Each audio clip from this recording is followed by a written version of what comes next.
ومن أعرض عن ذكري فإن له معيشة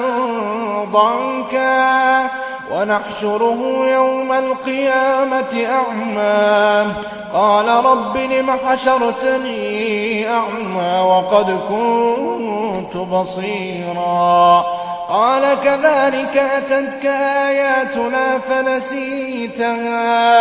فنسيتها وكذلك اليوم تنسى وكذلك نجزي من أسرف ولم يؤمن بآيات ربه ولعذاب الآخرة أشد وأبقى